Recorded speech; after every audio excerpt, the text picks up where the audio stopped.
Hi guys, good afternoon. Dito tayo mag-vlog sa room ng anak ko. Kasi napagod ako mga friend. Kasi galing kami dun sa south side. Nag-pick up kami noong yung tangke ng oxygen ni Miles. Kasi nung tumawag ako sa store, ay nakalabas na daw yung driver nila. And then, tomorrow naman ay holiday. Holy Friday ata tomorrow. So, close naman ang store nila. Kaya, pinick up na lang namin. So, ang biyahe namin doon ay parang mula dito sa amin, papunta ng south side. South side kasi yung store. 30 minutes papunta, tapos 30 minutes din pabalik. Parang napagod ako mga friend. Tapos, nag-file na rin kami ng tax. Kaya, okay naman. At least meron kami nagawa today. Ayun guys, no, yun ang masarap dito sa Canada. Na kapag ganitong merong mga needs ang bata, talagang ibibigay nila sa iyo yung mga pangangailangan, no.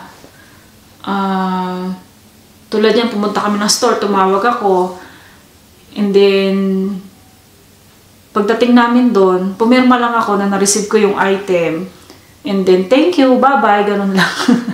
Tapos sa ibang equipment ni Miles, ganun din. Magsasign ka lang, and then thank you. Huwag mo lang kalimutan mag-thank you mga friends. So, ganun ang masarap dito sa Canada mga friend, no? Mga Mars. Na-avail namin yung mga ganitong ino-offer ng government ng Canada kay Miles. At very thankful kami, very grateful. Paano na lang kung hindi ganon? Paano halimbawa kung nasa Pilipinas kami? Paano na lang? Kasi aminin natin mga friend, no, sa Canada kasi napakaganda talaga ng benefits pagdating sa mga healthcare. Sa amin sobrang talagang na-avail namin. Dahil nga sa sitwasyon sa case ni Miles. Meron syempre yung iba, siguro marami rin silang nasasabi na kailangan maghintay ng ganyan. So, kailangan maghintay ng appointment, kailangan hintay sa emergency room ng 5 to 10 hours. So, guys, no, kasi syempre sa lahat naman ng bagay, sa akin lang to sa lahat ng bagay, meron namang pros and cons. So, hindi naman lahat isusubo sa yung mga friend, no? Maghintay kung yung turn mo, ano naman para sa akin. O, naranasan din namin na ma-emergency si Miles, maghihintay din talaga kami sa emergency. Ganon. Kaya lang, pagka, halimbawa si Miles kasi nakita nila sumuka, uunahin nila si Miles. Yun naman mga friend, no?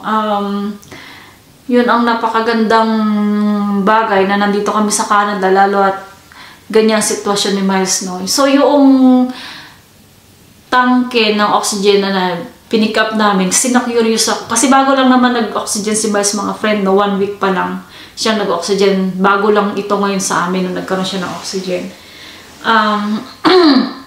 Na-curious ako kung magkano yung isang ganun, isang tangke ng, malit lang naman yung travel size ng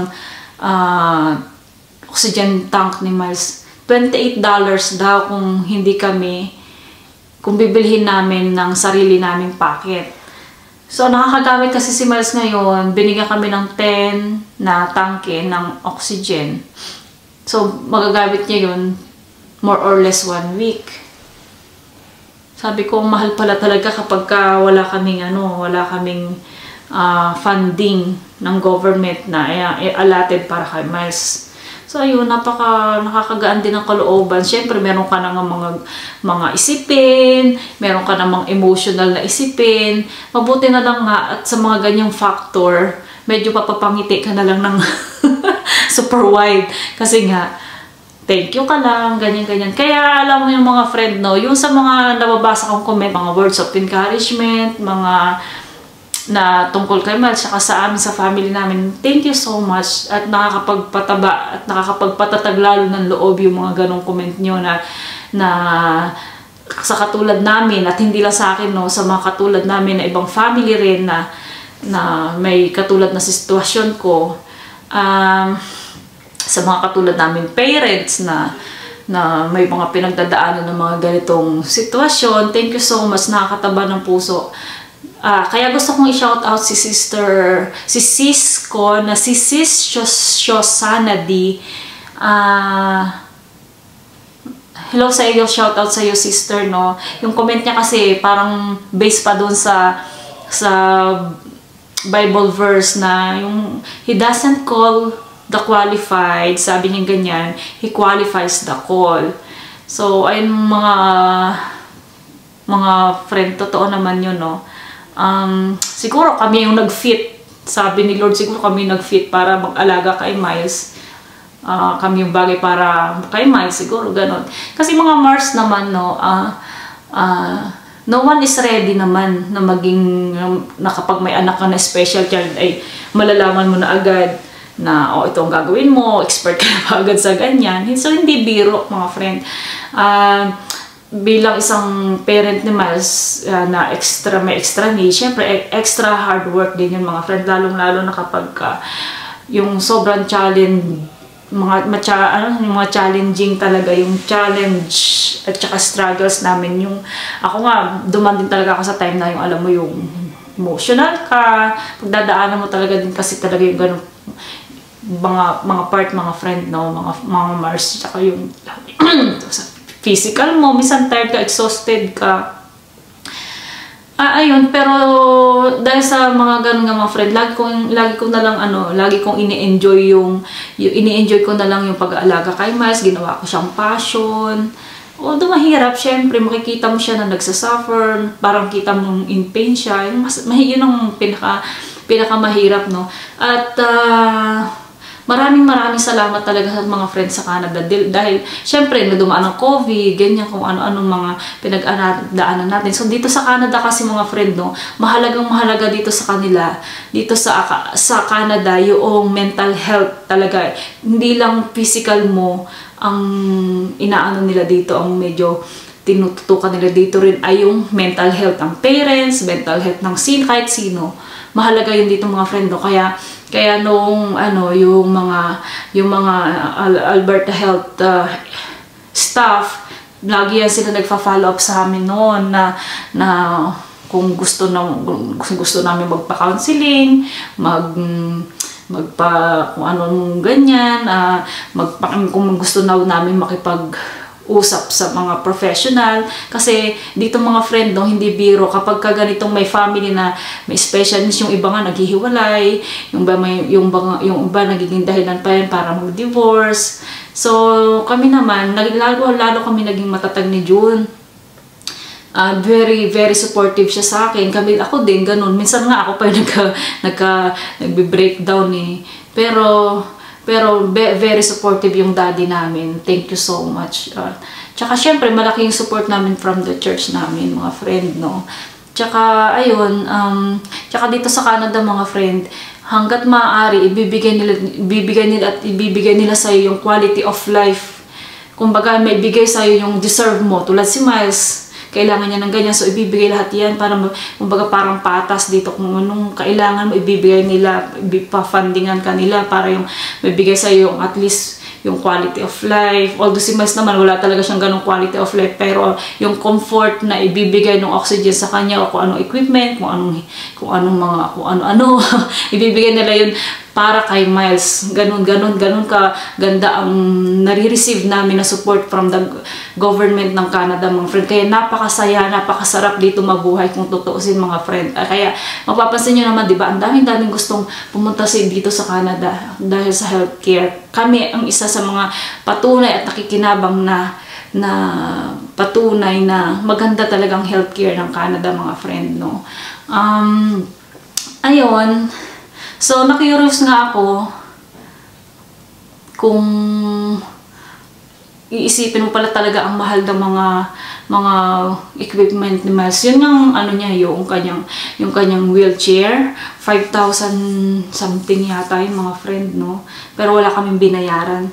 So, free lang siya. Okay, pagkatapos niyang gamitin, ang bawal, lalakihan na niya, hindi na niya kailangan niya nang mag-adjust ng panibagong wheelchair. Susuli mo lang yun, tapos para magamit naman ng iba, and then, bibigyan siya ng panibago sa size niya, kasi ganun talaga, ayun, sobrang blessed kami mga friend, no, in terms ng kung saan kami ngayon nga. Dahil kay Miles na ipoprovide ng government yung para sa kanya. Tapos yung love naman namin sa kanya, yun naman ang pinoprovide namin na sana magawa pa namin ng tama yung pag-aalaga sa kanya. Minsan nga mga friend, no, gusto kong gawin talaga yung best ko, yung pinaka-the best ko na pag-aalaga kay Miles. Pero feeling ko may guilt feelings pa din ako. Parang feeling ko kulang pa yung pag-aalaga ko kay Miles. Parang may ganun akong something minsan eh. Pakiramdam ko mga friend, yung ginagawa ko, kulang pa rin. Gusto ko pa rin siyang ibigay ko ano yung gusto, yung tamang pag-aalaga. Siyempre, meron din ako mga kulang. Siyempre, meron din ako kasi inaaral ko pa, hanggang ngayon inaaral ko pa paano siya mapapabuti, paano siya magiging komportable. Kaya ginagawa namin lahat mga friend, no? Lahat binubuhos namin para kay madam na prinsesa namin. Ayun mga friend. At ayun, thank you so much sa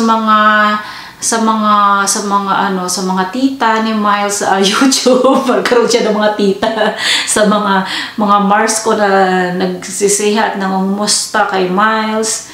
Thank you so much. Okay naman po siya. At close monitor siya ng mga doktor. Laging tumatawag yung doktor ko anong needs namin. At kami din mag-asawa mga friend, no? Hindi lang lagi si Miles ang tinututukan nila. Pati din kami yung state of mind namin, yung mental health namin. Ayun, ako na nga lang sumusuko sa kanila, sabi ko, okay, we're good, we're okay. Bisa nangungulit sila, lalo akong na-stress. Kumbaga, okay lang kami, no, don't worry. Kaya sinasabi ko sa kanila na kapag kailangan namin ng assistance nila, akong tatawag sa kanila, pero never ko pa naman silang tinawag kasi okay naman kami mga friend, no. Kasi minsan ini-explain nila sa amin na kapag ganyan kasi may mga ganyan na bata, parang dito sa Canada kasi parang burden siya ng family. Mostly sa atin ng mga Pilipino kasi mahal talaga natin ang family ties naman talaga tayo. Kasi sa kanila mostly, sila rin naman nag-explain sa akin, nag-burden ng ganyan sa family, nag-aaway sila, naghihiwalay. Kaya dito nga sa Canada friend, no, kapag buntis ka pa lang, tapos merong anomaly na sa tummy mo, yung bata, ini-encourage ka nila na itanggal, gano'n, mo na yung pregnancy mo, hindi mo na itutuloy, parang gano'n. Kasi nga, number one, burden siya ng family, tapos burden siya ng government. Ganun kasi yun mga friend, no. Sila rin naman ang pag walang quality of life dito, basta pahirap, parang ganun. So, sa atin naman, hindi naman tayo kasi ganun mga friend, no. Ang na sa atin, yung ama lang may karapatan kumuha ng buhay ng sa atin, di ba? Sa mga katulad natin mga Pilipino. Ayun mga friend, thank you so much sa mga nagtatanong kung anong sitwasyon ni Miles. Siya po ay merong cerebral palsy. At kung hindi nyo man siya nakikita sa video, sa mga old video ko, nandun siya. Pero, ayun, okay naman siya mga friend, mga tita. Thank you so much. God bless everyone. See you in my next video. Don't forget pala to subscribe mga friend. Please, please help me to grow my channel. And sa channel namin, please like and don't forget to comment. Kailangan namin yan. Thank you so much. Bye-bye. Have a good night.